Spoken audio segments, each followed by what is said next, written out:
C'est avec une grande émotion que je vous annonce la sortie de mon nouveau livre « Dois-je changer de métier pour être aligné avec mes besoins ?» Un guide ludique, rempli de bonnes questions à se poser et d'exercices concrets pour t'aider à reprendre les rênes de ta vie, arrêter de subir et choisir. Et pour fêter le lancement, la version Kindle est à mini prix pendant quelques jours. J'ai hâte d'avoir vos retours, j'espère de tout cœur qu'il vous plaira. Pour le retrouver, rendez-vous sur pourquoipasmoi.co, je vous mets le lien. Bienvenue sur Pourquoi pas moi. Je suis Charlotte Desrosiers, experte rescapée du burn-out et fondatrice de Pourquoi pas moi. Pourquoi pas moi t'accompagne à écouter ta petite voix grâce à un ensemble de contenus. Grâce à ce podcast, avec des témoignages authentiques et sans coupe, des véritables coulisses de ceux qui ont osé écouter leur petite voix et qui ne le regrettent pas. Grâce au bilan de compétences et de besoins pour trouver ton alignement, finançable avec ton CPF. Et un ensemble de livres, de conférences et une newsletter hebdomadaire. Pourquoi pas moi? L'invitation à écouter ta petite voix. Laure était ingénieure en aéronautique et ressentait qu'elle n'était pas du tout à sa place. Alors qu'elle tombe enceinte, elle décide de mettre fin à son CDI pour se lancer, mais sans aucune idée de projet. Jusqu'au jour où l'idée est apparue comme une évidence. Commercialiser le produit dont elle vantait les mérites à toutes ses amies. Les oreillers en soie. Atteinte d'une alopécie, maladie qui provoque la chute des cheveux, elle prend soin aujourd'hui des cheveux et de la peau des femmes grâce à sa très belle marque, Émilie Spilot. Je ne vous en dis pas plus, je vous souhaite la bienvenue dans l'univers de Laure Lagarde. Bonjour Laure, Bonjour Charlotte. est-ce que tu pourrais nous parler de l'objet que tu as choisi pour te présenter, s'il te plaît? Alors l'objet que j'ai choisi pour me présenter, c'est une tasse de mon fils qu'on a faite ensemble au Canada. Euh, voilà, parce que c'est une tasse qui démontre qu'au Canada, j'ai un petit peu changé. Euh, on- j'ai pris ce pari fou de déménager au Canada il y a maintenant 6 mois avec toute la famille. Et ça crée une bulle avec cette famille, justement, où on prend un peu plus le temps. Et cette tasse le représente. Ou un vendredi après-midi, je lui ai dit, allez, viens, on va faire un petit atelier de. C'est un peu comme ça s'appelle céramique, ici à Café Céramique. Et je passe de super moments en famille ici avec ce choix de vie. Donc voilà. Trop chouette. On en parlera après du coup de Ouais. ce changement de vie, ce changement de vie dans d'autres changements de vie. Est-ce que tu pourrais nous raconter où est-ce que tu as grandi? Oui, alors j'ai grandi à Trénoux, mais là ça ne va parler à personne. C'est dans la banlieue d'Orléans. Voilà, donc une petite ville et j'ai grandi avec une famille plutôt modeste, papa prof de sport, maman mère au foyer, 3 enfants, je suis celle du milieu. Et voilà, avec le sport, on va dire, comme ligne directrice aussi au sein de la famille. Tu faisais quoi comme sport? Moi, c'était le basket. Mon sport de toujours, c'est le basket. Ça m'a apporté d'ailleurs énormément. J'ai été coach, j'ai été joueuse jusqu'au niveau national quasiment. J'ai fait arbitre. Ça a été mon boulot étudiant aussi. Alors l'arbitre, voilà, c'est quelque chose de faire arbitre de basket quand on a 18 ans et qu'on arbitre des hommes qui ont 30 ans et qui nous prennent forcément de haut. Voilà, non, non, c'était le sport a beaucoup aidé. Puis après, je me suis mise au tennis. Je suis très multisport quand même, et c'est l'avantage d'avoir un papa prof de sport. Ok.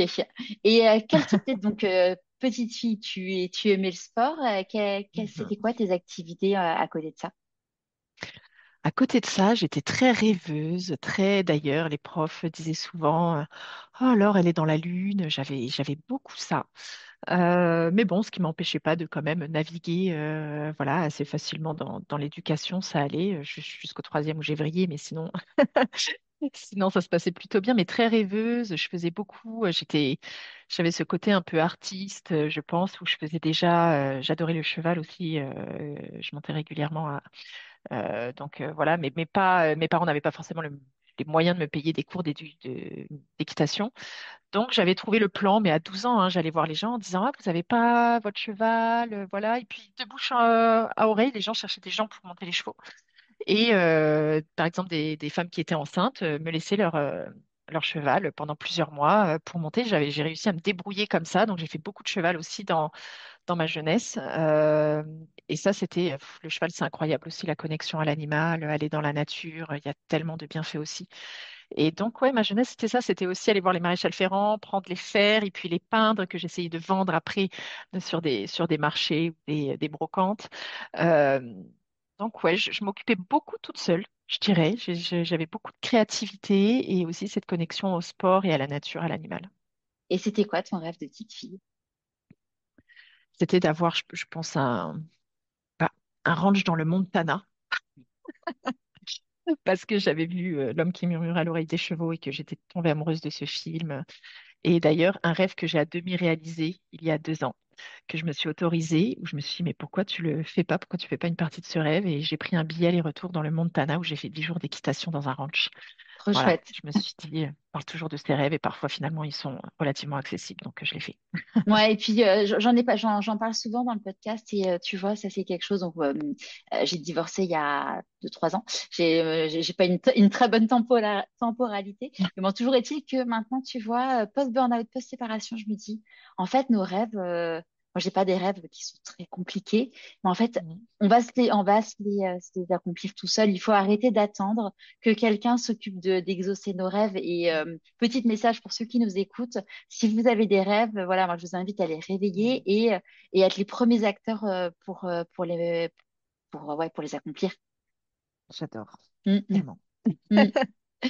Et même, ça, voilà, ça peut être des rêves tout simples. Tu vois, moi, j'habite à Marseille. Mon rêve, c'était d'aller à Porquerolles, ce qui est quand même à 1 heure de route, un quart d'heure de bateau, un truc vraiment pas Ouais, compliqué, quoi.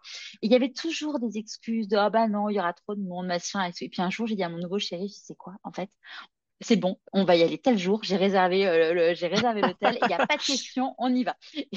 Et, c'est euh, vrai, mais c'est et, vrai. et la vie est trop courte pour pas réaliser ses rêves.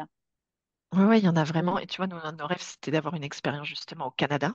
mm. Euh, Assez tôt, je ne sais pas pourquoi le Canada, j'ai toujours eu une attirance, enfin le Québec d'ailleurs notamment, hein, mais et je faisais beaucoup d'allers-retours au Québec. Ma sœur a vécu là pendant 5 ans. Et on a essayé quand on était à Paris avec mon chéri de faire des salons. Et on n'a jamais été pris, ça n'a jamais marché. Et finalement, c'est à travers mon entreprise que j'ai pu réaliser ce rêve de venir vivre quelques années ou plus au Canada. Euh, donc voilà, mais j'avais toujours en ligne de mire. Ça fait 15 ans, je pense, que je parle d'aller vivre au Canada et j'ai fini par le faire. Trop chouette. Et donc, du coup, tes rêves, donc tu disais quand tu étais petite fille, t'adorais monter. Et qu'est-ce que tu Mm. t'imaginais faire plus tard? Alors plus tard, je pense il y a eu plusieurs choses qui sont passées, hein. Il y a eu vétérinaire, il y a eu travailler. À un moment, j'ai vraiment essayé de travailler, bah, de rentrer dans tout ce qui était justement équitation, donc peut-être palefrenier, etc. Et donc de faire un lycée agricole. Et finalement, bon, c'était un peu trop loin tout ça, je suis pas partie là-dessus. Et après, vu que j'avais aussi ce côté de dessin que j'adorais, j'ai beaucoup dessiné vers 15 ans. Je faisais des books. Donc, je voulais être styliste à un moment. Et j'ai voulu rentrer aux Beaux-Arts, mais je savais pas que Beaux-Arts, il fallait 18 de moyenne pour y rentrer. Donc, je me suis lamentablement ramassée. Et en fait, mes parents, pour le coup, j'ai eu des parents géniaux sur plein d'aspects, mais sur cette suite universitaire, vu que eux-mêmes n'avaient pas forcément fait de grandes études, quoique prof de sport à l'époque, c'était déjà, tu vois, quelque chose. Mais, euh, mais voilà, c'était pas du tout, c'était un peu, bah, écoute-toi, c'était déjà un peu dans ça. Et moi, je me disais, non, mais quand même, je vais faire des études, je sais pas pourquoi, les études, ça va me permettre d'avoir un cadre, tout ça. Euh, donc au final, je me suis dit, bon, bah, t'as pas été prise, bah, fais quelque chose de généraliste et comme ça te laissera le choix. Et c'est là où je suis partie sur un IAE, enfin, un institut d'administration des entreprises, option innovation, parce que vu que j'aime bien tout ce qui est innovation, projet, euh, et c'était d'ailleurs très intéressant.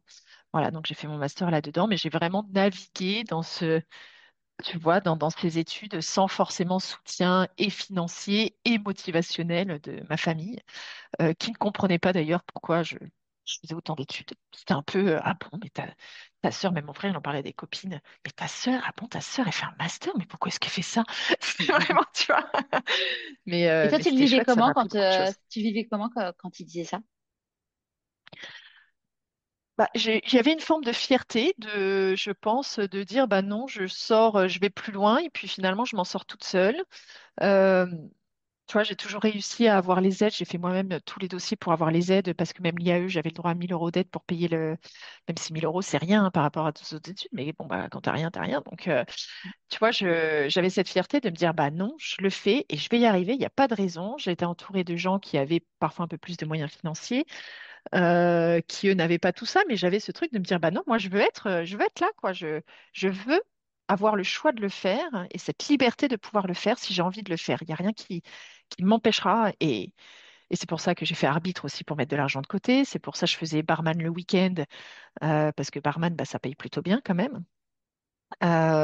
Serveuse, enfin j'enchaînais quoi, pas mal de petits tafs pendant mes études. Et mes parents ont fini par participer un petit peu quand même. C'était sympa de payer genre la moitié du loyer. Puis après, avec, je sais plus comment ça s'appelle, si c'est encore les ascétiques ou je ne sais pas quoi, mais j'avais un petit peu d'aide de l'État aussi. Donc j'ai réussi à m'en sortir comme ça. Mais je mangeais beaucoup de pâtes, hein. Et comment ça s'est passé le début de ta carrière professionnelle? Alors, vu que j'ai fait mon IAE à Toulouse, mon master à Toulouse, écoute, il y a un petit fun fact qui est très marrant.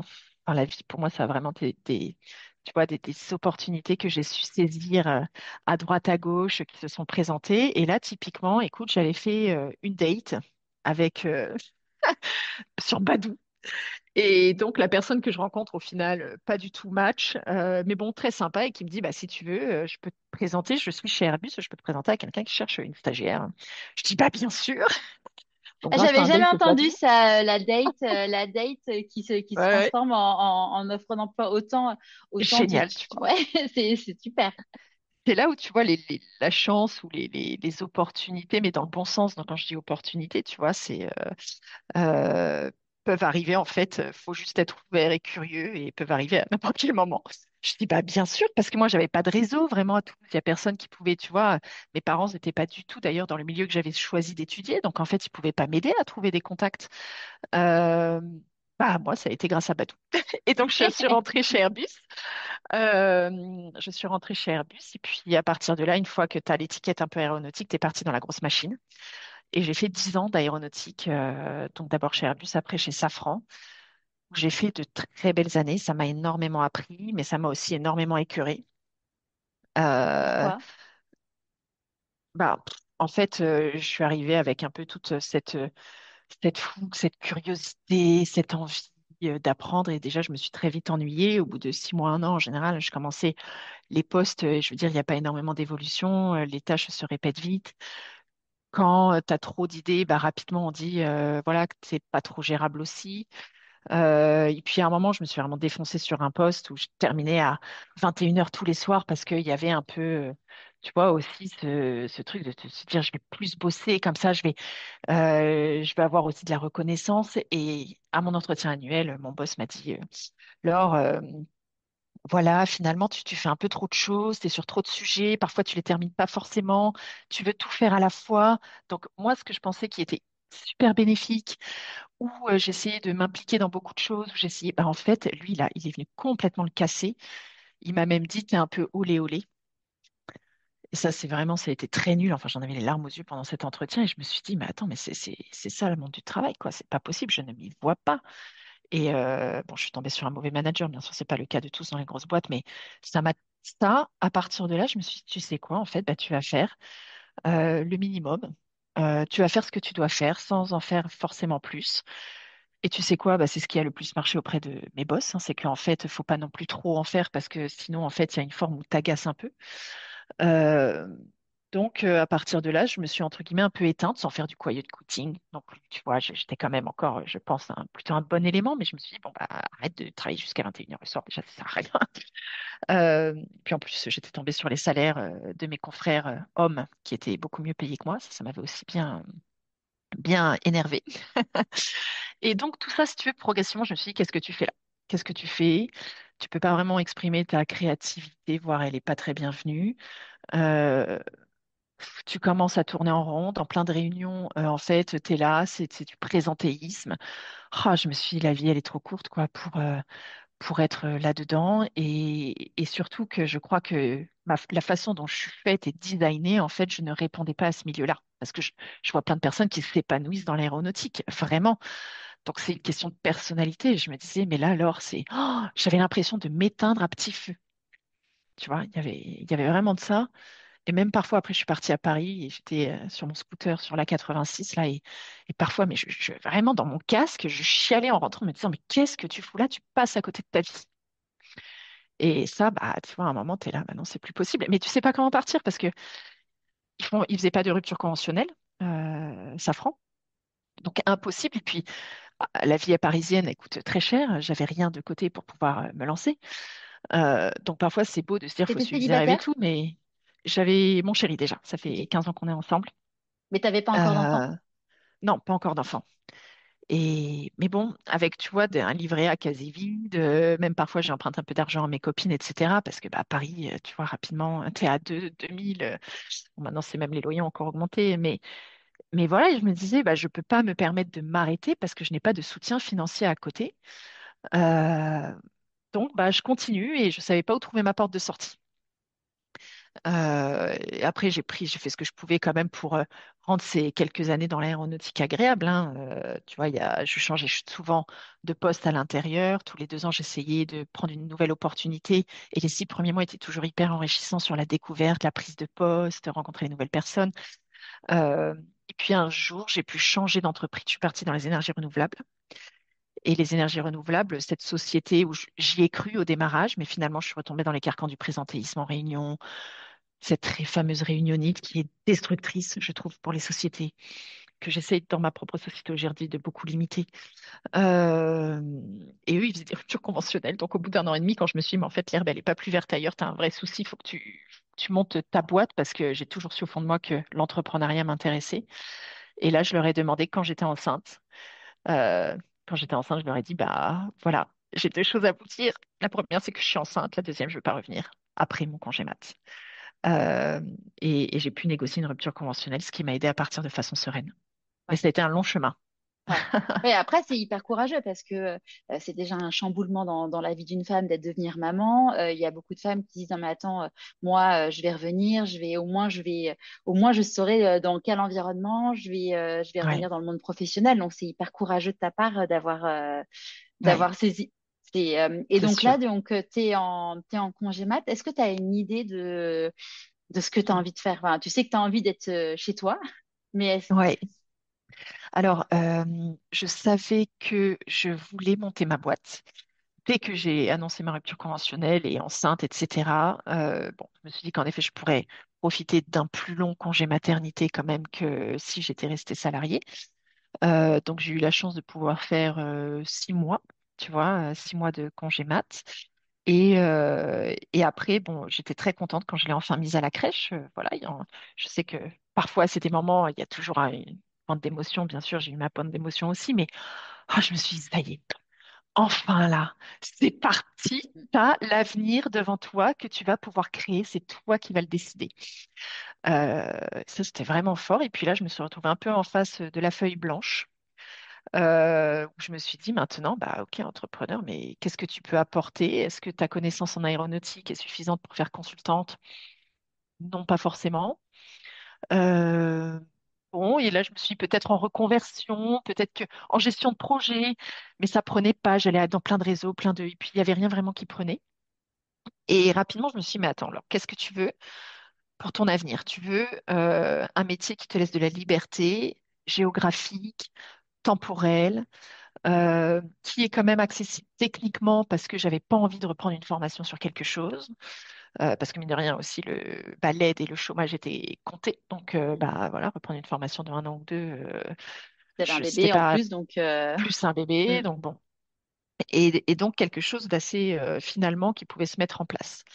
Et bah, très rapidement, le e-commerce m'est apparu. Et là, le produit, j'ai pas mis beaucoup de temps à le trouver parce que ça faisait déjà 10 ans que je dormais dessus. Et donc, je me suis dit, mais attends, la thé d'oreiller en soie alors, mais tu bassines toutes tes copines depuis des années avec. Pourquoi est-ce que tu ne lancerais pas ta marque de thé d'oreiller en soie? Et là, je faisais encore du basket à ce moment-là. J'ai appelé une copine de l'équipe de basket, j'ai acheté un réflexe. On s'est fait un premier shooting sur le beau parquet parisien que j'avais dans mon 26 mètres carrés à Paris à ce moment-là. Euh, j'ai créé un site Shopify, j'ai pris des formations, des tutos sur YouTube, tu vois, tout comme ça. Et voilà, j'ai lancé mes premières pubs et là, j'ai eu mes premiers. les premières commandes où je me suis dit, mais ah, ça y est, il y a des gens qui croient en mon produit. Et ce qui a été, je pense, assez novateur et qui fait voilà, que la marque s'est lancée, c'est que j'étais une des premières personnes qui a lié ça à son histoire et qui a vraiment parlé des bienfaits de la thé d'oreiller en soi, au-delà d'un linge de lit finalement, et qui l'a plus axé sur le bien-être et la beauté.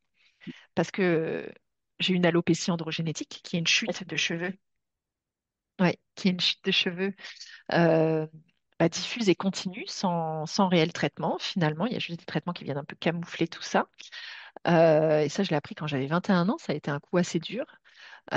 Donc Euh, c'est quelque chose qui et est génétique, tu t'es né, enfin voilà, t'es ouais, né avec et ouais. tu l'as appris en mode, il y a enfin, il y a un diagnostic qui est posé. Depuis toujours, tu avais vu que tu avais une chute de cheveux ou ça s'est accéléré à un moment donné? Ouais, ça s'est accéléré vers, je pense, durant mon master, là, j'ai eu 21 ou 22 ans, et puis je pense que je faisais pas trop attention à moi, donc je voyais pas vraiment, bon, je perdais les cheveux, mais j'étais pas du tout sur la beauté ou quoi que ce soit à ce moment-là. Et c'est vrai qu'il y a un copain un jour qui me dit, mais là, Laure, t'as quand même plus beaucoup de cheveux, quoi, hein. Et puis j'avais bien vu que je perdais, mais je me regardais rarement le haut du crâne, quoi. Il dit, mais Laure, là, ça devient chou, quoi, t'as plus trop de cheveux. Bon, coup dur, je me dis, ok, je vais voir un dermato, et c'est là où en prélevant, ils prélèvent le follicule pileux, ils font des tests. Il m'a dit, bah, vous avez une alopécie androgénétique, donc héréditaire. Voilà, chez la femme, il y a différentes intensités. Ça peut aller à plus beaucoup de cheveux, à vraiment modéré, et avec des traitements qu'ils proposent, qui sont plus ou moins, ils ont tous des effets secondaires, donc faut choisir ses effets secondaires, on va dire. Euh, et après, bah forcément, quand j'ai eu cette nouvelle, je me suis dit, OK, comment tu peux créer tout un écosystème qui fait que tu auras quand même les meilleurs cheveux possibles. Et la thé d'oreiller en soie est de suite apparue, même si à ce moment-là, il n'y avait pas de marque en France, je pense, c'était que des marques anglo-saxonnes. Donc ça remonte bien à une quinzaine d'années maintenant. Même plus, qu'est-ce que je dis? J'ai 39 piges et Ouais. j'ai 21 ans, donc voilà. Bon, si, 15 ans. Bon. Mais, euh, mais oui, non, c'était vraiment, tu vois, ça a été une évidence. Après, quand j'ai voulu lancer justement euh, ma société en me disant, mais c'est un produit qui me parle, c'est un produit auquel je crois, c'est un produit que je recommande à mes amis. Moi, j'avais senti la différence sur la texture de mes cheveux et après aussi sur la peau, parce que j'ai une peau très sensible et je m'étais dit, mais la peau tire moins le matin. Donc là, comme ça fait très commercial ce que je suis en train de dire et comme quoi je vends mon produit, mais en fait, vraiment, vous pouvez en parler à mes copines Mais c'est avant marrant la parce que société et elles vous le diront, quoi. avant que ton attaché de presse me contacte en me disant j'ai un super profil à te recommander, mon chéri avait fait des recherches. Alors je sais même pas comment il est tombé là-dessus et il avait acheté des chouchous en soie pour sa fille. Alors je sais pas sur quel site. Je mènerai l'enquête plus tard pour que justement elle puisse s'endormir tous les soirs avec sa petite tresse, Ah avec ouais, son petit chouchou en soie. ouais. Et il m'avait dit ah mais vraiment c'est génial, c'est hyper important. Donc j'étais pas Mhm. allée jusqu'aux oreillers, mais en préparant l'interview et en t'interviewant, je me dis que clairement, on va passer aux oreillers en soie à la maison non, parce que enfin, les Ouais, cheveux c'est important et puis la peau, enfin, tu vois, ouais. c'est, Et puis, hypoallergénique aussi, c'est beaucoup plus Mm, sain, même pour les imperfections de la peau. En fait, la soie, c'est une matière qui est, elle est unique. mm. C'est une matière qui est vraiment unique, qui est C'est faite isolant pour en énergétique. résister, c'est Mm, isolant, c'est thermorégulateur parce que bon, si on parle pratico-pratique, hein, la soie est faite par voilà, ça c'est moins le côté moins glamour, mais c'est ce qui démontre la résistance de la soie, c'est que c'est un petit ver qui tisse quand même son cocon de soie pour se protéger toute une saison. Et donc en fait, cette matière-là résiste aux intempéries, elle est justement hydrophobe pour résister à l'eau, euh, voilà, thermorégulatrice pour pas qu'il gèle à l'intérieur de son cocon. Et puis, il y a des acides aminés, il y a des protéines, parce que ça vient, enfin, c'est une matière qui est, il n'en mm, existe pas d'autre, quoi. Et après, bah, c'est vraiment ce cocon que l'on déroule pour en faire un fil de soie. C'est une matière qui n'est pas transformée, qui est vraiment biologique et naturelle. Voilà. Et donc là, du coup, tu lances ton site. Oui, Comment ça se passe les débuts?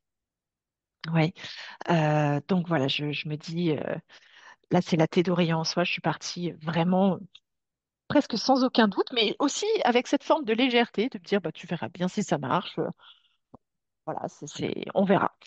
Et donc, je me prends pas du tout la tête. Je crée un site dont aujourd'hui on rigolerait si on le voyait, mais comme quoi, bah, parfois ça fait le job et que on n'a pas besoin de mettre 20 000 € dans un site internet pour commencer, pour faire que ça marche. C'est important aussi de se le dire. Parfois, Ouais. on veut trop faire bien et parfois juste le test and learn et cette phase de tester et d'avoir quelque chose qui est médiocre, et ben parfois on le fait et ça marche et on améliore en marchant en fait. Et donc, je crée ce site qui est plus que passable, mais avec un beau discours, avec un bon discours, avec quand même des photos, des jolies photos que j'avais faites. Et, euh, et je lance, et au bout de 2 semaines, la Covid. C'est en mars 2020. Covid et plus personne qui commande. Alors qu'en même pas 2 semaines, j'avais fait, je crois, 8 000 € de chiffre d'affaires. Je me Waouh. suis dit, mais c'est quoi? Tu vois? Et Euh, t'avais fait de la pub sur les réseaux sociaux? Oui, directement, je suis partie en publicité aussi. Je me suis dit, pas de temps à perdre, je vais pas faire quelque chose en organique qui va prendre des années. Il faut pas rêver aujourd'hui. L'organique, le temps d'attention des gens, etc., c'est tellement long, c'est tellement. Et j'avais pas forcément, je dirais que sur ce côté marketing aussi, tu vois, j'ai pas été formée au marketing aussi pour me dire, tiens, qu'est-ce que je dois mettre en avant en premier, qu'est-ce que je dois faire.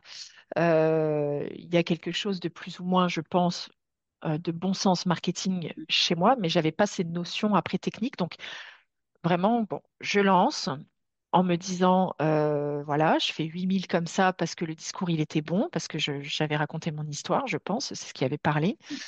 Et la Covid, plus personne ne commande les premiers jours et je me dis, bon, bah, c'est terminé. Voilà, c'était sympa. Allez, t'as pas de Merci bol, d'être il y a le venu. Covid. Allez. Merci Oh. d'être venu. Tu vois, c'était... Et, et sauf qu'au bout de 2 semaines, je me dis, non mais attends, il y a eu le coup de panique de l'annonce. Maintenant, les gens sont chez eux. En vrai, la thé d'oreiller, c'est fait pour prendre soin de soi, bien-être. Relance, tu verras bien. Et là, c'est reparti comme jamais. Euh, Tu vois, mais heureusement que j'ai eu cette curiosité de relancer. Pour moi, la curiosité est tellement une belle qualité dans l'entrepreneuriat et dans la vie. Et Ouais, et puis se donc, dire, c'est voilà, pas parce que ça a pas marché une fois que ouais, on faut pas enfin voilà. Si ouais, on y croit vraiment, enfin, faut s'obstiner, il faut, faut un ouais. peu, ouais. Mm, Et je trouve que c'est toujours cette limite d'ailleurs entre s'obstiner et savoir arrêter. mm. Faut savoir s'obstiner et il faut aussi savoir quand parfois faut arrêter de s'obstiner. Je trouve, mais il y a toujours cette limite, tu sais. Ouais, Mais en effet, il faut pas s'arrêter au premier c'est coup ça. dur En tout parce que cas, ce qu'on sinon, peut en dire, c'est effet, qu'au bout du premier coup, au bout du ouais, premier coup, on peut pas vraiment dire ouais, qu'on a essayé. exactement, exactement. Donc, je relance et là, ça repart. On était encore dans les 26 mètres carrés à Paris. Et on se dit, bah non, là, c'est pas possible. Je commençais à recevoir les stocks pour les renvoyer aux clientes. On était avec Léo, mon premier enfant, donc qui avait que 6 ou 7 mois. Et on part, on a fait partie de ces gens, tu sais, qui ont évacué Paris le plus discrètement possible. Voilà. Et on va chez mes parents qui sont dans le Médoc. Et là où je commence, ils étaient au courant de l'histoire, mais je leur dis, bon, bah là, je vous préviens, ma sœur était pas là. On va transformer la chambre de Marion en stock. Et vu que mon expérience aéronautique était vraiment dans tout ce qui était achat, stock, industriel, voilà, la chambre de ma soeur, j'ai pris les caisses à vin, j'ai noté, on a rangé les stocks, les camions UPS arrivaient devant chez mes parents avec mon père sortait la brouette pour mettre les gros cartons à l'intérieur, les ramener devant la fenêtre, tu vois, et toute la famille a mis la main à la pâte sur ce départ d'activité. Ça a été Trop vraiment, chouette. vraiment, vraiment le fun, comme ils disent ici au Ouais. Québec. Et, euh, et c'est vrai que c'était ouais, c'était très chouette que mes parents aient pu participer, qu'il y ait une vraie aventure familiale au démarrage. Tu vois, ils ont fait partie de l'aventure Émilie Spilot. Et donc, même quand après on est retourné à Paris, c'est eux qui continuaient à envoyer mes commandes, à recevoir vraiment la logistique qui était dans le Médoc, quoi.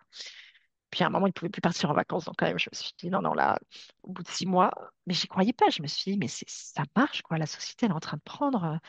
Ça fait plus que prendre, d'ailleurs. Euh, Tu vois, je communique mon chiffre d'affaires, j'ai fait un 1,5 million sur mon premier bilan, Ouais, c'est première année. incroyable. Enfin, Ouais. Mm. donc c'était incroyable. Je comprenais pas ce qui m'arrivait, puis j'avais pas vraiment de notion, mis à part ce que j'avais étudié en cours, mes finances comptables. Donc en plus, j'ai pas su gérer les charges en face des dépenses. Donc en plus, je te raconte pas l'impôt que je me suis tapé la deuxième année. J'ai failli fermer la boutique à cause de ça. Euh, Ouais, mais ça a été très chouette de lier ma famille à ça aussi, et qu'il y ait eu ce démarrage parce que pour le coup, mes parents et notamment mon père, tu vois, il était très inquiet et pendant longtemps, je crois que je suis restée dans l'aéronautique plus longtemps que j'aurais dû parce que j'avais aussi une famille qui me disait, mais tu peux pas quitter, tu as vu le confort que tu as chez Safran. ça serait complètement fou de le quitter. Tu sais, tu peux faire les choses que tu aimes à côté. T'es pas obligé. Depuis quand, en gros, depuis quand on doit s'amuser en travaillant? Faut arrêter, quoi, votre génération. C'était un peu ça, tu vois, le discours qui était très ancré en moi. Donc voilà, j'ai transgressé aussi là-dessus les codes familiales.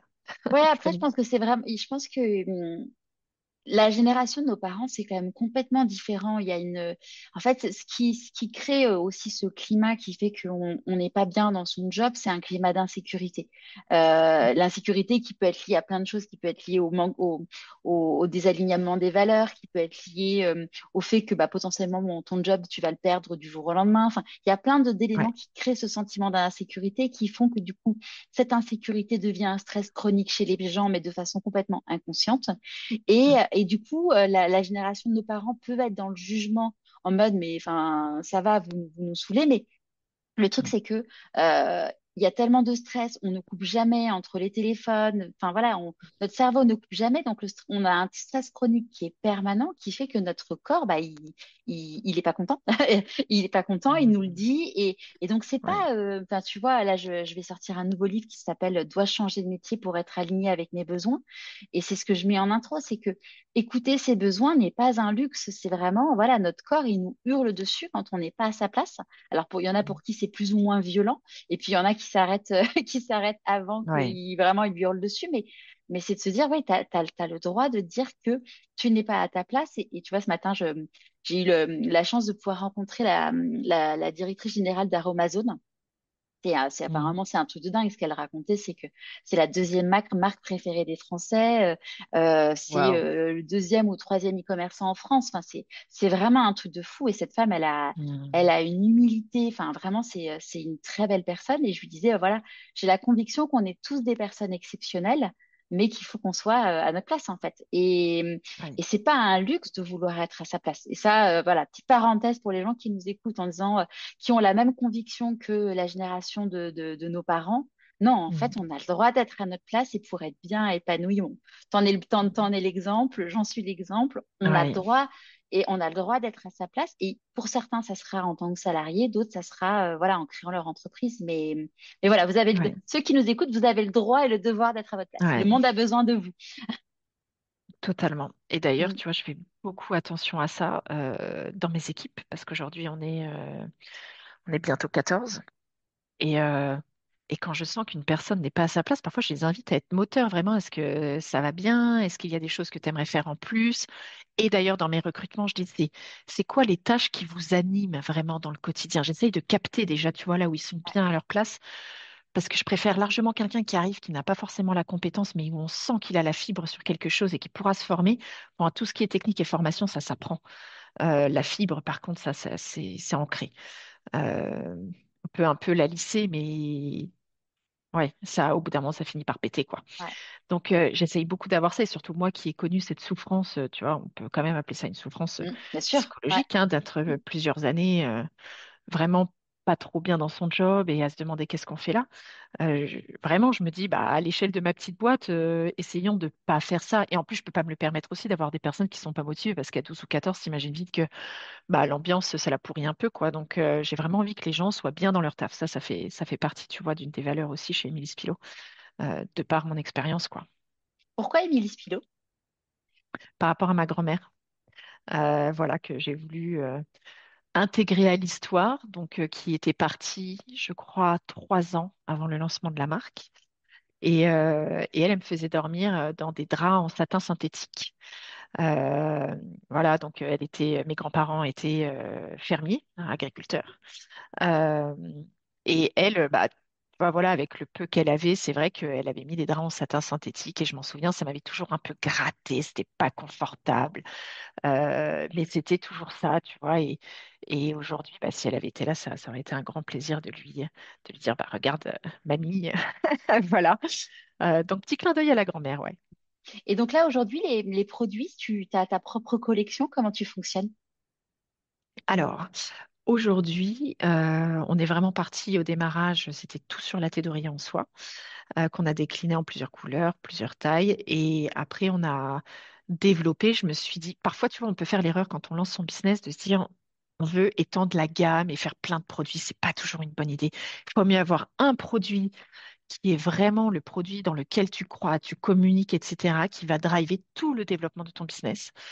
Et donc, pour moi, clairement, c'était la thé d'oreiller en soi. Et après, par contre, je me suis dit, mais attends, autant le décliner en accessoires qui sont tous aussi incroyables.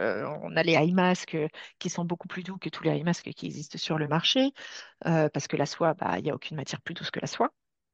Et ça, je le dis, vraiment, j'en suis persuadée. Tu vois. Euh, et après, bah, les accessoires chouchou. En fait, une fois aussi que tu as le fournisseur, moi, mon fournisseur qui est dans la province de la soie en Chine, il a une expertise de père en fils. Voilà, lui, il peut tout faire avec de la soie. Donc, en fait, après, je regarde les produits pertinents. Il y a des produits sur lesquels je ne veux pas aller parce que je peux trouver kitsch, je peux trouver pas Tu aligné penses avec à la marque. quoi, Donc, par exemple? alors, je pense à, par exemple, les rouleaux de soie que tu mets dans les cheveux auxquels tu attaches les cheveux autour. Tu vois, mais bon, après, j'ai quand même des copines qui me disent, non, mais attends, ça c'est super, t'es sûr, tu veux pas le développer? Donc peut-être qu'in fine, il y a aussi savoir parfois écouter son marché puis faire des tests. Euh, mais ça, ouais, typiquement, voilà. Ou alors, on veut pas aller sur des produits aussi qui n'ont pas de lien avec la soie. Parce que nous, notre strat, c'est vraiment se dire, on veut être experte de la soie. Et par contre, on veut rester dans cette verticale de la soie. Là où d'autres marques vont faire des brosses en plastique, vont faire des protège-cheveux pour la douche en plastique, tu vois. Et ça, moi, je ne veux pas aller là-dessus parce que je veux qu'on soit la référence en termes de soins en France. Donc, c'est vraiment notre strat. Écoute, elle est bonne ou pas, je ne sais pas. En tout cas, ça, c'est les joies de l'entrepreneuriat. On ne sait pas toujours où ça nous mènera. Et d'ailleurs, il n'y a jamais qu'un chemin. Voilà. Mais nous, en tout cas, c'est celui qu'on a pris. À partir de quand, du coup, tu as recruté quelqu'un? Ah, ça, très bonne question et très bonne étape Hmm. parce que j'avais la peur au ventre de recruter quelqu'un. Donc pendant très longtemps, j'ai commencé aussi, j'ai commencé en prenant des stagiaires de 2 mois euh, qui viennent bien dépanner sur des sujets, voilà, qui ont une vraie valeur ajoutée. Eux qui se forment, ça leur fait une ligne sur leur CV et nous, eh ben, ils nous apportent un vrai coup de main. Et puis c'est de la ressource, voilà, que l'on dédommage, mais qui n'est pas avec un salaire minimum. Et, et c'est vraiment du win-win. Et ça, pour les personnes qui se lancent ici, bah, c'est vrai que ça peut bien dépanner. Euh, et après, j'ai pris des alternants. Ça a été mon premier pas. J'ai pris 2 alternants, donc c'est déjà un engagement. Mais bon, avec l'aide de l'État qui était là à ce moment-là, etc., c'était un engagement à demi, tu vois. Ça restait quand même assez facile. Et mon premier vrai CDI, ça a été il y a que 1 an et demi, donc tu vois, 3 ans et demi après le lancement de l'activité. Et j'avais tellement la peur de me dire, tu vas prendre un CDI, donc ça y est, ça n'engage plus que toi maintenant. Qu'est-ce qui fait si demain ça se casse la gueule et que tu peux pas rémunérer cette personne? Je trouve que c'est tellement une étape de recruter son premier CDI. Ça, on en parle rarement. Enfin, et pourtant, j'ai une aversion au risque qui est proche de zéro. Tu vois, je suis vraiment une fonceuse. Je suis quelqu'un qui aime plutôt le risque. Mais là, m'engager comme ça financièrement envers quelqu'un et même en termes même de santé mentale, en termes de tout ce que tu veux, parce que je voulais qu'elle soit bien, je voulais pas que ça soit. Waouh, grosse, grosse pression. Et j'ai rencontré en fait la personne qui m'a aidée. Aussi, j'étais dans un réseau qui m'a mis un petit peu une petite claque derrière la tête et qui m'a dit non, mais Laure, tu fais quasi 2 millions de chiffre d'affaires, tais-toi avec 2 alternantes, entre guillemets, tu vivotes là où tu peux emmener la marque beaucoup plus loin. Il faut que tu te staffes. Et d'ailleurs, un copain entrepreneur m'avait dit un très bon conseil à ce moment-là. Il m'avait dit, Laure, tu sais quoi, en fait, tout va aller plus vite quand tu vas recruter, mais au moins tu vas savoir. Tu vas recruter, soit ton business va se développer, soit en fait, ça va pas se développer, tu vas pas pouvoir les payer, tu vas fermer boutique. Mais tu sais quoi, l'un dans l'autre, eh ben en fait, vas-y, go et arrête de vivoter, sinon dans 10 ans, tu seras toujours au même stade. Et ça m'a un peu mis la claque que j'avais besoin, où je me suis dit, mais c'est vrai, en fait, vas-y. Et j'ai recruté Emmanuel qui aujourd'hui, on va s'associer d'ailleurs, tu vois, on va signer les papiers. Elle est là aujourd'hui au Canada en plus cette semaine avec moi et on va signer les papiers au resto ce soir.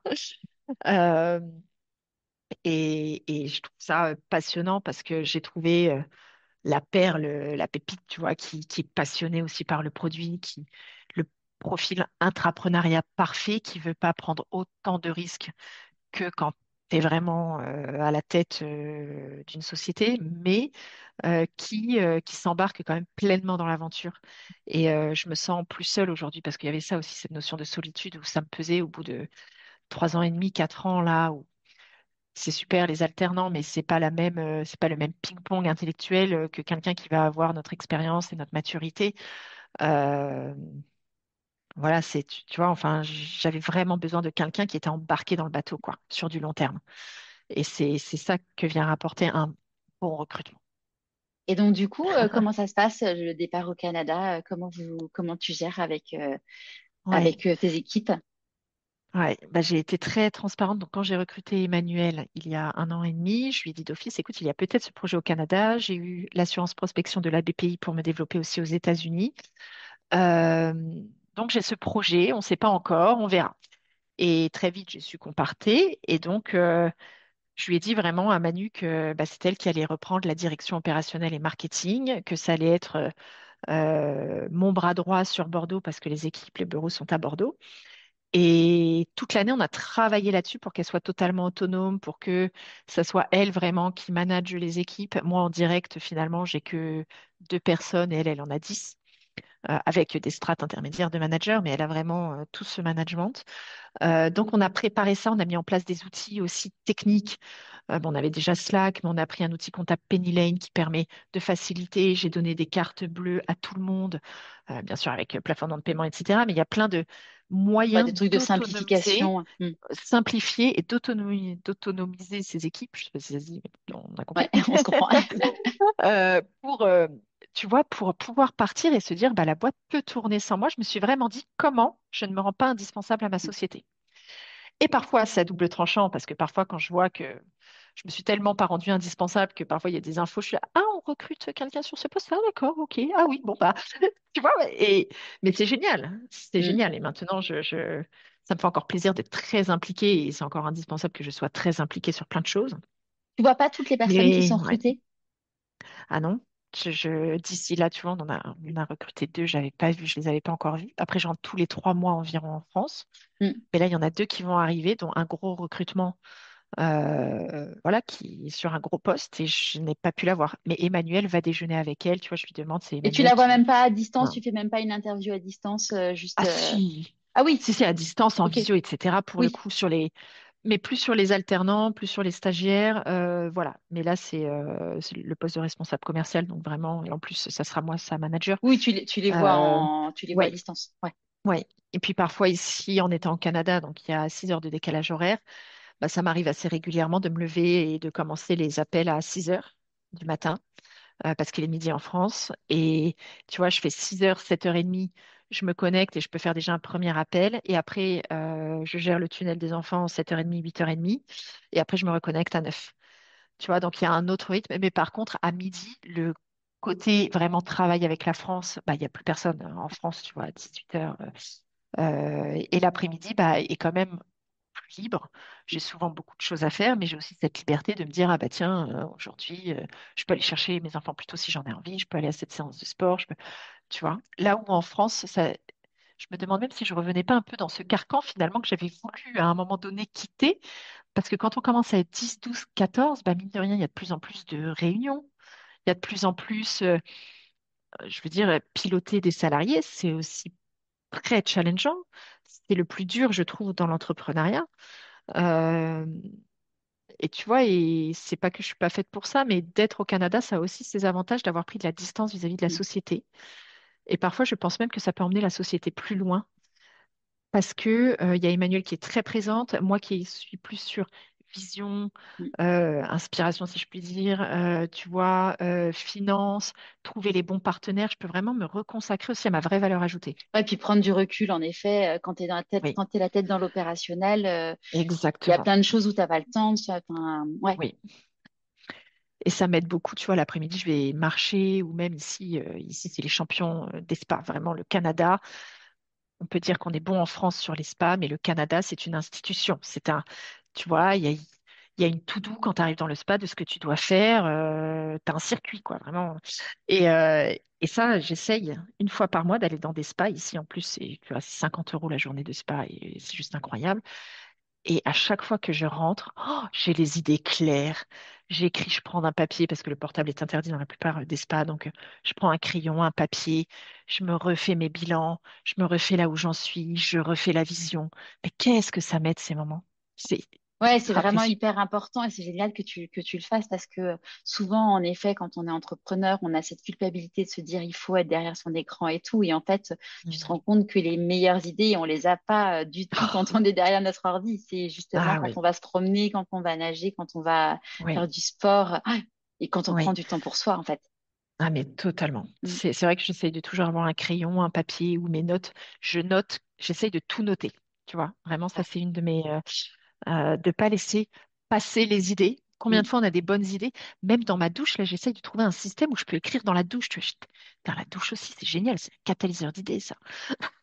Mais en fait, le fait d'écrire à la main, parce que écrire sur téléphone ou ordinateur, ça n'a pas du tout la même fonction. En fait, quand on écrit à la main, ça connecte des choses dans notre cerveau qui fait que du coup, Oui. ça va aller interroger notre inconscient. Et ça, c'est hyper. Enfin, moi, toutes mes clientes, je leur dis, vous écrivez à la main parce que vous allez connecter et faire ressortir des choses au plus profond de vous que Mais vous auriez j'adore, pas mais... eu. Ouais. Ah non, mais attends, je vais te montrer un bouquin. Je ne sais pas si tu l'as lu, il est juste à côté de moi, là. C'est un peu ma nouvelle Bible. Mind Magic, Ah non, je vais le prendre en photo comme ça. de James R. Doty. Et en fait, lui, c'est exactement là ce que tu viens de dire, et il pousse le curseur encore un cran plus loin, où il dit carrément, vous vous écrivez une lettre de remerciement. Donc, tu visualises quelque chose, mais t'imagines que ça y est, cette chose est là. Ouais, pour Et avoir tu la loi de t'écris une l'attraction, lettre. hein. Mm. Ouais, et t'écris la lettre en disant merci d'avoir autant, d'avoir cru en toi et aujourd'hui tu as ça, alors qu'en fait tu l'as pas du tout encore. Mais c'est ça, et cette lettre que tu t'écris, après tu la portes un peu partout avec toi et que c'est quelque chose de très très puissant. Et comme il dit, c'est le fait de le penser, de l'écrire, de le lire et après t'actives tous les sens et Ouais. parler à voix haute et après tu ressens. Et en fait, bah là, c'est tellement ancré en toi que même quand la chose va arriver, ça sera comme naturel parce qu'en Mm. fait, tu l'auras tellement visualisé que presque, tu vois, tu oublieras presque de le célébrer, quoi. Trop chouette. Ouais, en fait, on dit, c'est qu'en fait, l'imagination est aussi forte que la réalité. Donc, si Mm. tu sèmes une graine dans ton cerveau sur le fait que tu imagines une chose, en fait, ton cerveau va croire que cette chose existe vraiment. Oui, Et puis après, il y a plein de choses qui fait que le fait d'imaginer ça, ça va te permettre de pouvoir mm, détecter les opportunités pour y arriver. oui, Et en fait, ce qui est hyper important dans le processus de la loi de l'attraction, c'est en effet de vibrer dans tous ses sens, dont les émotions. C'est de vivre les émotions. On dit, tu vois, moi je l'ai utilisé. Alors je l'utilise moins ces derniers temps, mais régulièrement je me dis qu'il faut il faut réavoir un objectif, mais il faut avoir un objectif qui est pur entre guillemets. Enfin, c'est pas genre je veux gagner au loto. C'est si tu dis c'est je veux gagner au loto, mais pour pouvoir accomplir telle chose. oui, Et oui, c'est d'accord. hyper important, en effet, de ressentir les émotions. Tu vois, moi, je l'avais fait, alors ça peut paraître futile, mais ça ne l'est pas, pour une place de parking. Parce que on a acheté une maison avec mon ex-mari et que dans Mhm. la rue, pour se garer, c'était impossible. Et que si on n'avait pas la place de parking, bah, franchement, c'était un cauchemar au Ouais, quotidien, quoi. vraiment pas évident. Et je me suis visualisée me garer dans la place, dans le petit parking juste en face de la maison avec, tu vois, l'allégresse et compagnie. J'ai déclenché le truc pour avoir enfin, on a eu la place de parking. Parce que un jour, il y avait quelqu'un qui sortait du truc, je lui ai sauté dessus en disant, qu'est-ce qui gère ce parking? Il dit, oh, laissez tomber. Et puis, en fait, bah, il y avait une place qui était dispo et on l'a eu. Et du coup, c'est vraiment, voilà, il n'y a pas de magie, mais c'est hyper important, en effet, Ouais. ouais, d'avoir tous ces côtés, tout ce Mhm. processus cognitif et émotionnel Ouais. Et tu sais, et les même dans sens. le, Mm. ouais, et même dans le sport, ça m'avait bluffé. Donc au basket, pour travailler ton lancer franc, pour te connaissent le lancer franc. Et puis, en fait, ils avaient fait des tests avec des gens qui travaillent vraiment le lancer franc. Donc, le shoot, je crois, c'est à 3,50 m du panier. Hop, ils travaillaient physiquement. Ils le faisaient tous les jours. Et un autre groupe où ils visualisaient tous les jours 100 fois qu'ils shootaient. Et les autres shootaient 100 fois pour de vrai. Et en fait, ceux qui ont shooté pour de vrai ont amélioré de peut-être 50% leurs stats. Et ceux qui l'ont fait dans leur tête ont amélioré de 40%, un truc comme ça. C'est T'imagines fou, le hein. truc? Mm. Ah, C'est- c'est incroyable. Ah, le pouvoir de notre inconscient, et c'est Donc, incroyable. Ah, ouais, ouais. Voilà. comment tu écoutes ton intuition? Hmm. Alors, j'écoute l'intuition. Moi, déjà, j'ai un ventre qui me parle beaucoup. Euh, voilà, c'est vrai que je dis souvent, enfin, quand il y a un truc de suite, je le ressens dans le ventre, quand il y a une situation, une tension, un truc inconfortable. Donc ça, déjà, ça m'aide beaucoup. Euh, Après, je l'écoute beaucoup sur justement ces moments off, tu vois, comme le spa, comme pendant les vacances, comme je sais que c'est là où mon intuition va être réelle. Parce que dans le quotidien, c'est quand même très dur de la voir. On sent juste parfois que dans le quotidien, il y a quelque chose qui cloche, mais on a du mal à prendre du recul. Et c'est là où parfois, quand je sens qu'il y a quelque chose qui cloche, je dois prendre du recul pour vraiment avoir les idées plus claires. Mais c'est ça, c'est les signaux physiques, en fait, mon intuition. C'est de me dire, ah, il y a un petit quelque chose. Tu vois, à un moment, je pense que j'étais devenue trop addict au téléphone. Le matin, je me levais, en plus, voilà, le temps d'apprivoiser ce décalage avec la France. À 6 heures, je me levais, je regardais directement toutes mes notifications, tous mes messages. Et en fait, ça déclenche, je crois que c'est la dopamine, tu sais, où tu deviens addict à ça. Et résultat des courses, bah après, tu as du mal à te lever parce qu'en fait, il te faut ton shot de dopamine. Et je me suis dit, bah non, là, c'est pas possible, tu files un mauvais coton. Euh, et de suite, ça m'a parlé parce qu'aussi, je m'écoute beaucoup je fais attention à ma santé mentale. Voilà, dans ma famille, j'ai des personnes très proches de moi qui ont des gros soucis de santé mentale avec des maladies très invalidantes de santé mentale, type dépression ou bipolarité. Et j'ai eu la chance, moi, à aujourd'hui, je touche du bois, mais en tout Mm. cas, de ne pas avoir eu ça. Et, et par contre, ça m'a amené aujourd'hui, tu vois, à me dire vraiment, ça peut être très fragile. Et prends vraiment soin de toi. Donc, il y a aussi cette intuition, c'est aussi ça, c'est de me dire, oula, là, je sens que alors, tu vois, j'essaye de pas faire ça à l'excès parce que je trouve qu'il y a des dérives aussi dans tout ça parfois et qu'il faut rester connecté aux gens, on vit quand même dans une société, on peut pas juste s'écouter soi. Mais, ou pas, hein, les gens font ce qu'ils veulent, mais en tout cas, moi, voilà, c'est ma vision. Et tu vois, et là-dessus, je fais attention, pas comme par exemple cette addiction au portable que j'avais un peu à un moment où je me disais, oui, mais qu'est-ce qui se passe? Attends, t'es pas loin, c'est quoi? C'est que t'es pas loin du burn-out ou c'est que t'es pas loin tu vois, de la déprime ou de la dépression? Je me disais, mais comment le matin tu peux être aussi lente à te lever avec aucune envie alors qu'en plus j'aime mon travail? Et je me suis dit, j'ai commencé à chercher et c'est là où j'ai vu tout ce truc de dopamine entraîné par le téléphone, où il faut régler sa dopamine en fait à un Ouais. moment donné. Et je me suis toujours, tu vois, de suite écouté là-dessus. J'ai mis une règle, un canal SOS avec voilà Emmanuel, mon associé, pour dire bah tiens, je regarde que ce canal-là en me levant le matin. S'il n'y a rien dessus, c'est bon. Je prends le Ouais. téléphone qu'à 8 ou 9 heures, tu vois. Mm. Le sport aussi, moi je le sens quand je fais pas de sport, j'ai besoin de faire du sport, tu vois. Donc là maintenant, je m'astreins tous les matins à faire 10 ou 15 minutes parce que je me dis, tu sais quoi, dans la journée, bah, tu auras déjà fait ça pour prendre soin de toi. Trop chouette. Euh, voilà. Comment tu célèbres tes réussites? Ah, parfois j'oublie. Parfois j'oublie, ça c'est dommage. Je suis pas toujours là-dessus. Et puis d'autres moments, je suis quand même très épicurienne, hein. J'adore Mm. les restos, j'adore le côté social, voilà, bon bref, les bonnes choses de la vie. Et, euh, et quand même très rapidement, parfois je me dis, tiens, on se fait un bon resto, par exemple avec mon mec, on se dit, bah on se fait un bon resto ce soir. Hop, on se prend une petite coupette de champagne. Donc c'est beaucoup comme ça. Et parfois j'oublie un peu, parfois on oublie que les réussites du quotidien. Euh, mais j'ai toujours ce petit truc qui me dit, attends, là, on n'a pas célébré, il faut célébrer.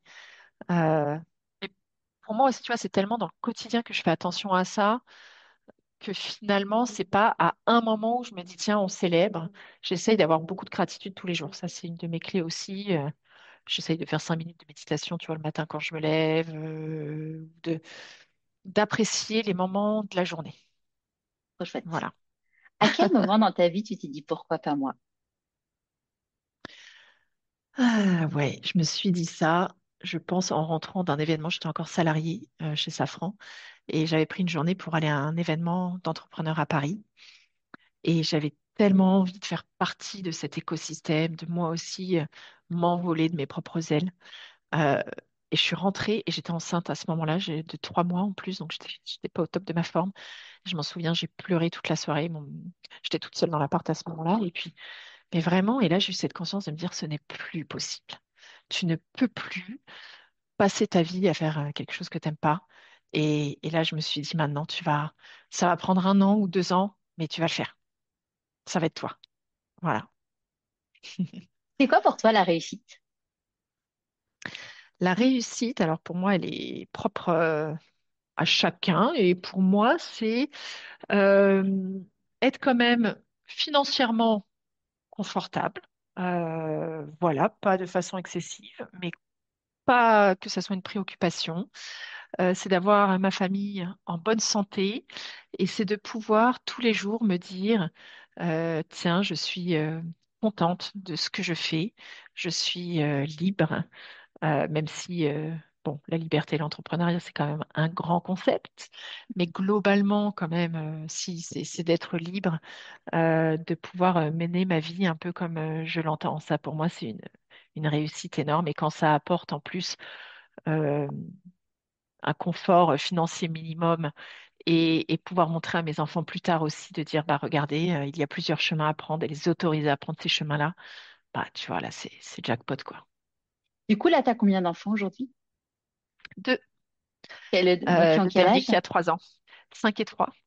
5 et 3, il vient juste d'avoir 3 ans. Voilà, j'ai l'impression de sortir un peu du... tu vois, même celui de 3 ans commence à être à plus comprendre les choses, à plus, voilà, on peut partir en vacances en vraiment profitant, en faisant des belles activités. Ça commence à être vraiment chouette, ouais. Et ouais, parce que du coup, t'as monté ta boîte avec un bébé, plus tu as eu un autre Oui, enfant. oui. Challenge. Euh, Challenge, mais bien préparé, parce que j'avais pris à ce moment-là une copine qui était totalement câblée pour faire pendant 3 4 mois. Je lui ai dit, est-ce que tu es OK pour prendre un peu les rênes de l'activité? Je resterai en pointillé. Mais donc, j'ai pu quand même avoir un congé mat. Allez, pendant 2 3 semaines, j'ai vraiment pas touché au PC quasiment. Et après, j'avais envie de retravailler, tu vois. Et je me suis dit, bah, c'est dommage, c'est pas parce que tu viens d'avoir un bébé, si tu as envie de travailler, pourquoi est-ce que tu ne retravaillerais pas? Tu vois, plusieurs chemins sont possibles. Mais j'ai retravaillé avec mon rythme. Je me suis dit, tu vois, c'était 2 heures le matin pendant qu'il faisait sa petite sieste. Voilà. Et je l'ai très bien vécu, ce congé mat. C'était très doux, très, très agréable. Voilà, de travailler avec son bébé aussi à côté de toi, c'est chouette. C'est quoi pour toi un échec? Euh, Bah, je vais dire la chose un peu bateau, mais c'est un rebond. Pour moi, il n'y a pas vraiment d'échec, même si c'est dur, faut l'encaisser.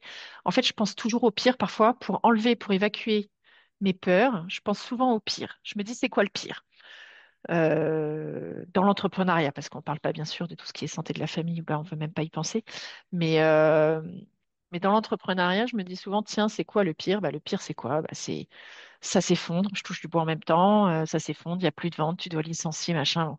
Et ben je me dis, tu sais quoi, bah, tu auras un toit au-dessus de ta tête, cette expérience te servira à rebondir.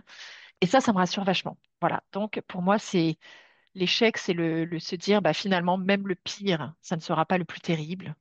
On s'en remettra, on trouvera un rebond et bah, tu auras fait un super truc, une super expérience. Voilà. Qu'est-ce que tu penses que la petite Laure de 6 ans dirait si elle te voyait aujourd'hui?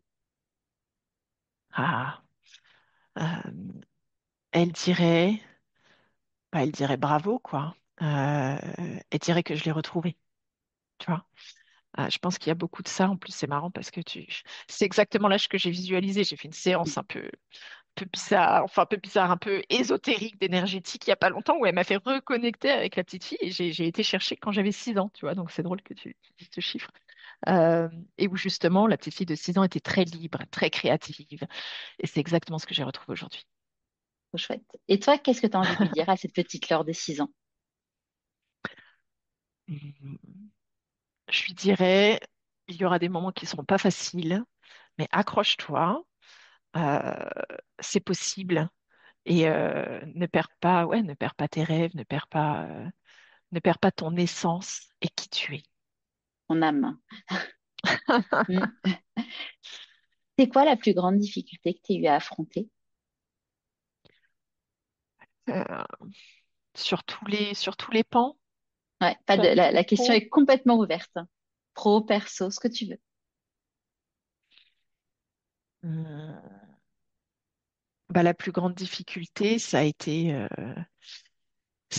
je dirais, quand même de tout quitter, où c'est pas du tout anodin. Ça a été, une fois que ça a été quitté, c'était bon, mais la plus grande difficulté a été de devoir euh, assumer et partir de ce salariat confortable et de m'opposer bah, à ma famille, enfin surtout à mon père, hein, qui voilà, et de partir sur cette page blanche.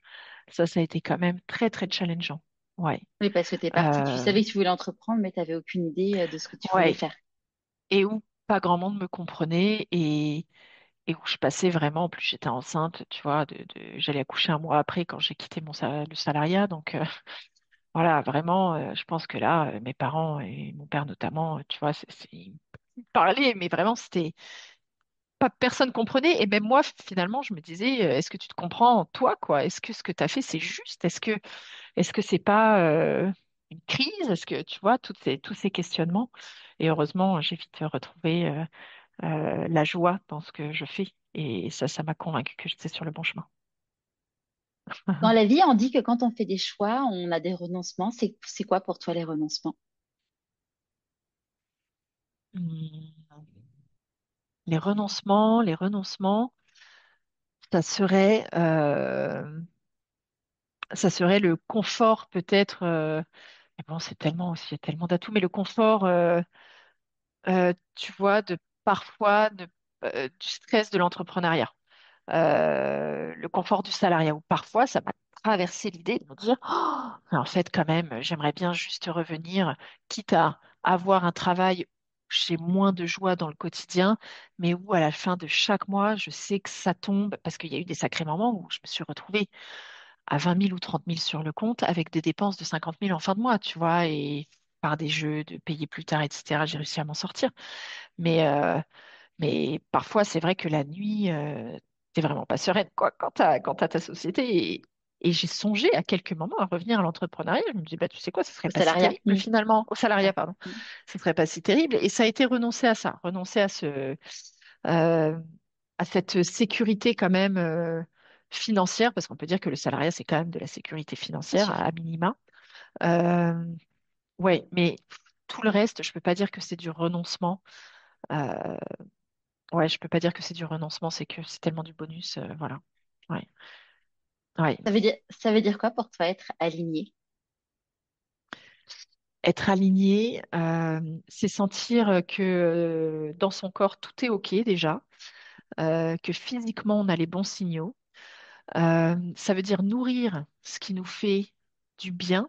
Je pense que ça, c'est important de se poser de temps à autre, parce que aussi les besoins évoluent, de se dire, mais c'est quoi qui me nourrit dans le quotidien et comment je peux l'alimenter de façon régulière. Donc voilà, c'est très pratico-pratique, mais c'est qu'est-ce qui me nourrit, qui me fait du bien et comment je l'alimente de façon régulière. Et là, je me sens alignée. Trop Voilà. chouette. Est-ce qu'il y a un conseil que tu aurais aimé recevoir et du coup que tu aimerais donner aujourd'hui? Ouais, si je devais par exemple refaire tout le début de l'histoire Émilie Spilot et euh, t'es lancé, on peut lancer, c'est ne pas attendre d'avoir de l'argent de côté pour se lancer, ne pas attendre le bon moment, etc. J'aurais pu commencer en fait en side business tout en étant salarié à mettre des petites, tu vois, des petites graines pour commencer. Donc ça, c'est vraiment aujourd'hui, on n'est pas obligé aussi de passer de but en blanc, d'arrêter pour commencer quelque chose. On peut le faire quand on a des moyens qui le permettent, mais même quand c'est pas le cas, finalement, en vrai, tout n'est qu'excuse. Tu vois. Parfois, on veut juste pas avoir les solutions, quoi. Et j'aurais pu commencer Émilie Spilot, en fait, quand j'étais chez Safran, et voir que ça prenait, et me sécuriser et me dire, bah, en fait, j'ai même pas besoin d'y rester aussi longtemps. Voilà. Ouais, ça dépend vraiment, ça dépend vraiment des contextes des personnes. Et puis aussi, peut-être que dans le contexte Safran, tu n'aurais pas eu la liberté Ouais, mentale pour pouvoir ça, c'est vrai. réfléchir à ça aussi. Ça, c'est vrai. Donc, En ouais, tout cas, pour les voilà. personnes qui ont une idée de projet, qui savent ce qu'elles veulent faire après, clairement, si vous Mm. avez fin, donnez-vous, j'allais dire si vous avez possibilité, je reformule, donnez-vous les moyens parce que c'est ça, c'est de se dire, bah voilà, enfin, j'ai interviewé pas mal de personnes qui ont fait que, enfin, des gens comme toi qui ont laissé cette page blanche parce qu'ils en avaient besoin, Mm. mais aussi d'autres personnes qui ont commencé en mode side project parce qu'ils avaient l'idée. Et tu Ouais. vois, je pense même j'en parle dans mon livre là de Charlotte Ducharme qui a monté Cool Parents Make Happy Kids. Ouais. Et, euh, Oui. et Charlotte, en fait, elle était directrice commerciale dans une grosse boîte de logiciels. Et sauf que bon, bah voilà, elle savait qu'elle n'était pas à sa place, elle savait qu'elle voulait entreprendre, mais vu ce job, vu ses responsabilités et compagnie, c'était pas possible d'arriver à avoir ce temps pour pouvoir Ouais. réfléchir. Du coup, elle Bien a sûr. changé de job, elle a pris un autre job salarié, plus près de chez elle, pas de management, et en se disant, bah voilà, c'est ce job intermédiaire qui va me permettre, qui lui a du coup permis de réfléchir au job d'après, à la création de sa boîte. Elle a commencé du coup bah, à écrire des billets de blog, enfin voilà, à se former sur tout ce qui est éducation positive. Mais bon, ça fait, j'ai interviewé près de 200 personnes. C'est la seule que je connaisse Mm.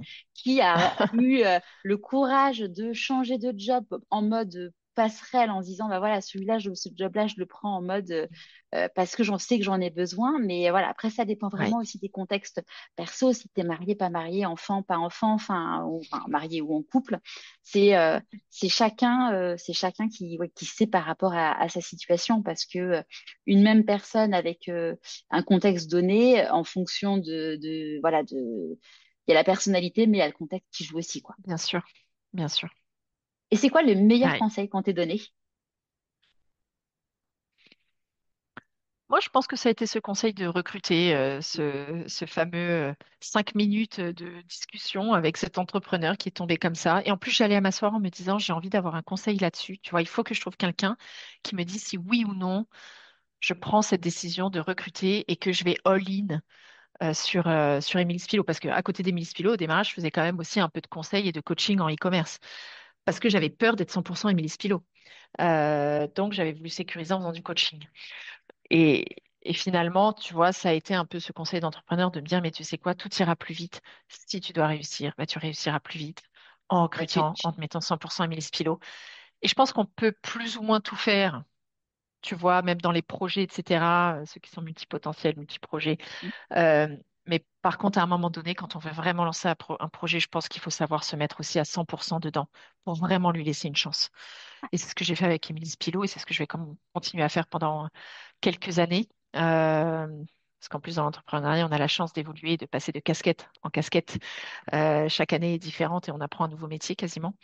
Mais ouais, voilà, ce serait ça. c'est quoi tes prochains défis? Prochain défi, c'est développer l'Amérique du Nord, donc les États-Unis, le Canada, qui est un gros défi parce qu'en plus, bon, avec l'arrivée de Trump et les taxes potentielles, etc., ça peut aussi changer la Mm. donne. Mais donc, c'est réussir cette implantation au Canada et aussi cette nouvelle vie de famille au Canada. Euh, c'est faire grandir la société sainement, sans lever de fonds, sans, parce qu'on ne veut pas forcément rentrer là-dedans. Donc, c'est voilà, lever une grosse dette auprès de la banque pour pouvoir dormir sur mes deux oreilles le soir et ne plus être à chaque fin de mois à me dire c'est bon, ça passe. Euh, Donc ouais, c'est vraiment ça. C'est notre vie personnelle au Canada, bien l'implanter pour les enfants, pour nous, c'est développer le Canada, faire grandir la société sainement. Euh, et ouais, c'est vraiment. Et puis on a aussi voilà, une grosse étape qui arrive avec Émilie Spilot, euh, d'amener la marque encore plus loin aussi et de nous imposer vraiment comme au milieu des leaders mondiaux de la soie. Donc on va beaucoup plus loin. Euh, Là aujourd'hui, on pense vraiment international. Pour aller chatouiller le premier et le deuxième mondial. Trop chouette. On vous le souhaite de tout cœur. Est-ce que, Merci. alors on en a déjà un peu parlé, mais bon, c'est une question que je pose à tous mes invités. Qu'est-ce que tu aurais envie de dire à la Laure qui était voilà, qui avait la boule au ventre le dimanche soir. Qu'est-ce que tu as envie de lui dire à toutes ces personnes-là qui sont dans cette situation-là, dans cette zone de confort Mm. inconfortable? Ouais. Euh, que déjà, elles ne sont pas seules, qu'il y a tellement de monde à qui ça arrive et que beaucoup, quand on voit des succès, bah, faut se dire que voilà, ça fait du bien de voir des succès, mais parfois quand même, ça nous ramène aussi à là où on est et ça fait mal. Euh, mais qu'avec du temps, avec des petites actions, Euh, c'est par l'action aussi que on va pouvoir changer de ce statut et la boule au ventre du dimanche soir. Ça commence par refaire ce qu'on aime, retrouver un alignement, peut-être prendre un nouveau boulot qui apporte plus de liberté ou plus de joie. Et petit à petit, en fait, construire son avenir, ça peut prendre du temps, mais se dire qu'on y arrivera. Voilà. Alors, tu nous as parlé d'un livre tout à l'heure. Est-ce que tu aurais un conseil de lecture à partager avec nous? C'est peut-être le livre que tu nous as montré tout à l'heure ou un autre, comme tu Hmm. veux. Hmm. Bah, j'aime beaucoup Mel Robbins, que je suis aussi, qui fait des conseils très pratico-pratiques sur justement l'action. Je pense que ça doit être traduit en français aussi. Tu vois, comme la règle des 5 secondes, où parfois tu n'as pas envie de faire un truc, bah, tu décomptes 5 secondes. Et parfois je l'utilise, j'ai pas envie, je me dis, bah, je décompte 5 secondes, et puis je le fais. Elle a réussi quand même à écrire plus de 200 pages là-dessus. Mais c'est vraiment génial. Il y a en effet Mind Magic, voilà, qui est aussi très intéressant. Et j'avais quoi aussi? C'était un autre livre. Ah si, Euh, How to Get Rich. Je sais plus c'est qui l'auteur, mais en fait, où c'est un peu sur la loi de l'attraction, ou comment il a, dans le fond, c'est pas comment est-ce que vraiment tu deviens riche, mais c'est comment tu t'entoures, comment tes projets, tu les rends réalité. Euh, il y a celui-ci. Et la semaine de 4 heures que j'ai beaucoup, beaucoup aimé aussi. Ah, qu'est-ce qui m'a inspiré, lui? Ou C'est parfois, marrant parce que j'ai rangé ouais. ma bibliothèque ce week-end et je lis ce livre et j'avais commencé à le lire et j'ai arrêté. Mm. Mais du coup, tu me donnes envie d'aller de le Ouais, ressortir. parce que dans le fond, c'est pas du tout la semaine de 4 heures, hein, ça, c'est le titre très racoleur, mais c'est vraiment dire bah, comment tu fais ce que tu aimes, comment tu te repositionnes sur ta valeur ajoutée, comment tu vas à l'essentiel sur ce qui va te permettre de travailler peut-être un peu moins, ou comment parfois tu te dis bah, pendant 2 mois, je me mets au taquet, parce que pendant 2 mois, je veux sortir ça, et derrière, je sais que je vais pouvoir baisser, tu vois. Voilà. Mm, Donc, ouais, trop chouette. ouais. Je mettrai tous les liens sur le blog de pourquoipasmoi.co comme ça, pour pas besoin de noter. Je vous mettrai les liens directs. À qui as-tu envie de dire merci et pourquoi avant qu'on se quitte? Alors, j'ai envie de dire merci euh, à mon chéri, parce que j'ai la chance d'avoir un chéri. Enfin, c'est pas d'ailleurs la chance. Voilà, on me dit souvent, tu as de la chance d'avoir ce chéri-là. Je suis là, bah non, lui aussi, il a de la chance de m'avoir. C'est une chance choisie et partagée. Non, mais tu vois, c'est souvent, on dit ça encore aux femmes, alors que dans l'autre sens, on dit pas forcément la chance que tu as d'avoir cette femme qui, voilà. Mais c'est un autre sujet. Mais quand même, par contre, la chance d'avoir un homme qui se sent pas du tout menacé par sa femme, par le succès de sa femme, euh, qui est très bien, qui a pas de problème de kiki, si on peut dire, tu vois. Et ça, vraiment, c'est sain, quoi. Il est sain, et ça me permet aussi d'avoir toutes ces idées. Euh, je sens qu'il aime débattre avec moi, il m'admire aussi pour ce que je fais, et c'est beau, quoi. Voilà, c'est beau au quotidien. Même si tout n'est pas parfait, mais c'est beau. Et après, je dirais ma mère, euh, parce que pour le coup, elle m'a jamais freinée dans mes besoins. Et bon, bah voilà, toutes les mamans, je pense qu'on a parfois ça aussi pour nos enfants, où on est prêt à se dire, mais sacrifie tout si tu es heureux, c'est le principal. Euh, Puis après, à mon associée qui n'entend pas, elle est chez moi en ce moment, hein, mais elle parle à chaque fois que je parle d'elle, là, elle n'entend pas. Mais voilà, d'avoir rejoint l'aventure et puis de faire aujourd'hui, on ne sent plus de différence entre qui a vraiment créé la marque. C'est magique d'avoir pu rencontrer ça le long de mon chemin, en fait. Voilà. Trop Et que chouette. j'ai rencontré un goûter d'enfant, quand même. Ah oui, tu nous as Donc pas même dit comment tu pas. l'avais rencontré. Ouais, ouais, un goûter d'enfant où on a parlé, puis elle m'a posé, elle était curieuse de ma société. De suite, elle a eu des super bons insights, tu vois, sur la société. Puis là, je lui ai dit, oh, elle aussi, elle est en congé mat. Et je dis, non, mais tu veux pas qu'on se prenne un café après? Je te suis pris la balle au bon. Et voilà, et de fil en aiguille, elle a rejoint la société. Mais t'as quand même des moments pour rencontrer les personnes sur ton chemin professionnel qui sont originales, mais comme quoi, c'est un Et c'est vrai. exemple, comme quoi il faut... Moi, c'est un conseil qui m'avait été donné par deux invités à plusieurs mois d'intervalle, qui était de dire, quand tu rencontres quelqu'un, il faut pas que tu aies d'attente, parce que souvent, tu vas rencontrer quelqu'un, tu vas avoir des attentes surdimensionnées et ça va être un énorme flop et puis voilà. Et à côté de ça, parfois, tu vas rencontrer des gens, tu n'en attends rien. Et c'est, voilà, t'en es l'exemple On ne sait avec. jamais. Ouais, ouais. Et d'ailleurs, tu vois, le plus j'avance en entrepreneuriat, plus je rencontre des entrepreneurs, tu vois, qui font, etc., des millions, bon, bref. Et il y a cette phrase parfois qui revient de dire ne perds pas ton temps. Ne perds pas ton temps, fais bien attention, va pas forcément parler avec des gens qui t'apportent pas. Mais une fois, moi, j'ai attendu ça et déjà, j'ai trouvé ça très manque d'humanité Ouais, totale. Bon, bref. condescendant, ouais. Ouais. Et en fait, tu sais jamais ce que va venir Mm. t'apporter la personne. Donc, je reste toujours les écoutilles ouvertes. Tu vois, de me dire, ben, on ne sait jamais qui on peut croiser au détour. Quelqu'un peut t'apporter. Peut-être que quelqu'un qui n'est pas du tout dans ton business, ben, en fait, derrière, va connaître, va avoir sa cousine qui travaille dans une marque amie. Et sans forcément le chercher, mais en fait, ça arrive à soi quand on est ouvert, voilà, et qu'on garde les écoutilles ouvertes. Ouais, et puis aussi de se dire que bah, toi, tu peux lui apporter aussi. Et c'est Ouais. ouais, c'est sûr. Tu vois, après, tu vois, j'ai eu la chance d'interviewer David Gurley, qui est un homme absolument mais incroyable. Sa vie est un roman. Je te recommande son interview parce que vraiment, c'est une Wow, magnifique rencontre. ok. Il a monté la première licorne fondée par un Français. Avant de créer sa licorne, il a été un proche collaborateur de Bill Gates, enfin vraiment quelqu'un avec un parcours hors norme. C'est grâce à lui qu'on Wow. a la communication cryptée en vidéo, en texte. Enfin vraiment, c'est un génie et c'est une personne qui a une humilité qui est juste incroyable. Et en plus, il a plein de petites, enfin, ce qui est génial dans son interview, c'est que il raconte plein d'anecdotes d'entrepreneurs. Et puis, enfin, voilà. Donc, je recommande l'interview. Et Super. David, Wow, tu ok. vois, pour le coup, il me disait que lui, il a beaucoup de, il est assez introverti, on va dire. Et il me dit, moi, le truc, c'est que je vais pas trop dans les soirées networking parce qu'après, j'ai pas le temps, en fait, d'entretenir tous ces liens. Alors, il le fait un petit peu, mais c'est vrai que parfois, bah voilà, quand tu vas à un événement, bah, entretenir le lien avec toutes les personnes, ça prend du temps, mais Mhm. ça vaut le coup. Hmm. Oui. Mm, Oui, puis après, avoir entretenir ces belles relations aussi. Ça, je c'est trouve, ça. dans notre relation autant, c'est comment après tu entretiens les relations, c'est une vraie question. Mm, Euh, et je pense qu'il faut se les cibler aussi, puis avoir son pôle de belles relations qui nous ouais. tire vers le haut aussi, en restant ouvert quand même au nouveau. Ça, c'est hyper important parce que bon, parfois on se ferme un peu, tu vois, et en se disant on n'a plus le temps. Mais si, en fait, faut quand même un peu le trouver, faut rester curieux, en fait, curieuse.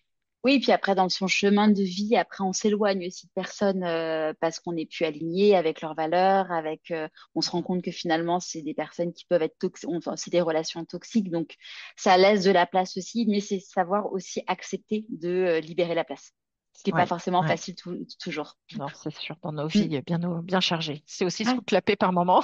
c'est Ça, ça, c'est important. Surtout en tant que maman et en tant que femme Voilà. entrepreneuse. Ouais, ouais, Un ouais. grand merci Laure. Donc pour toutes les personnes qui ont envie de découvrir bah, ton parcours, on a l'interview, mais vous pouvez aller aussi voir sur Émilie Spilo, donc sur le site emilyspilo.com, sur le site Insta aussi, sur le compte Insta.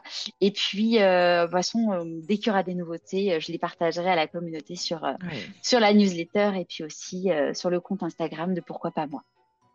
Un grand Super, merci, puis merci beaucoup, bravo, et Charlotte. puis merci de prendre Merci. soin de notre peau et et de nos cheveux. Ouais, avec grand plaisir. Merci beaucoup. Merci à toi. Bonne Bonne fin de journée. journée. Bye. Bye bye. J'espère de tout cœur que cet épisode t'aura plu. Rendez-vous sur le site pourquoipasmoi.co pour avoir tous les liens mentionnés. Si ça n'est pas encore fait, je t'invite à t'abonner sur ta plateforme d'écoute préférée et mettre 5 étoiles et un commentaire sur Apple Podcast. Pour moi, c'est énorme. Et pour continuer à suivre les aventures de mon invité et recevoir des conseils pour écouter ta petite voix, inscris-toi à la newsletter et suis Pourquoi pas moi sur Instagram. Tu as tous les liens dans les notes de l'épisode. Et évidemment, n'hésite pas à en parler autour de toi. Je te donne rendez-vous vendredi pour la newsletter et à dans 15 jours pour le prochain épisode.